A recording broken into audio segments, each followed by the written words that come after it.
नमस्कार साथियों, हाल ही में बाबा बागेश्वर ने दिल्ली से वृंदावन तक सनातन हिंदू एकता पद यात्रा का आयोजन किया था, जो कि 7 नवंबर 2025 से शुरू हुई और 16 नवंबर 2025 को वृंदावन में समाप्त हुई, जिसमें हजारों की संख्या में लोग शामिल हुए, जिनमें कई बड़े बड़े सेलिब्रिटीज शामिल हुए, जिनमें आप इनको सुनिए।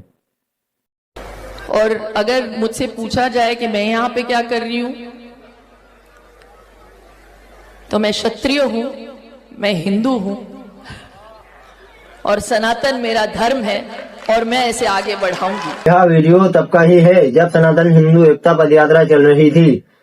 इसमें शिल्पा शेट्टी हिंदू धर्म के प्रति कितनी जागरूक है यह बता रही है और स्वयं ही हमारे धर्म की धज्जियां उड़ाने में लगी हुई है।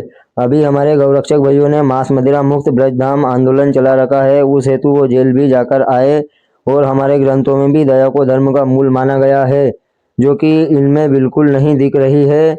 रामचरितमानस जैसे महान ग्रंथ के रचयिता गोस्वामी तुलसीदास जी कहते हैं, दया धर्म का मूल है, पाप मूल अभिमान, तुलसी दया ना छाड़िए जब लग घट में प्राण। इतना ही नहीं, इनके पति राज कुंद्रा को जेल हो गई थी क्योंकि वो अश्लील फिल्में बना रहे थे। इस कारण उन्हें जेल में डाल दिया गया था और उनकी पत्नी शिल्पा शेट्टी हिंदुओं को जगाने में लगी हुई है और शिल्पा शेट्टी पर 60 करोड़ रुपए का धोखाधड़ी का आरोप भी है।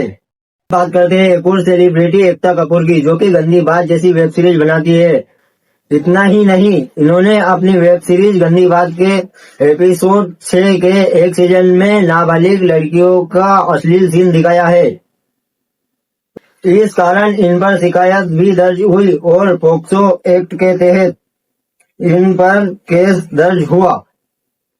पोक्सो एक्ट एक कानून है जिसे 18 वर्ष से कम उम्र के बच्चों को यौन शोषण, उत्पीड़न और ब्लैकमेल से बचाने के लिए बनाया गया है। क्या पैसे की भूख इंसानियत, समाज और नैतिकता को निगल जाती है?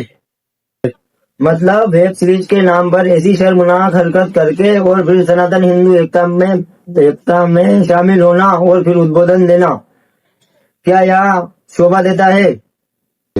ये सेलिब्रिटीज गलत काम करके भी हम लोगों को बड़े बड़े भाषण देते हैं और स्वयं ही खुद गलत काम करते रहते हैं।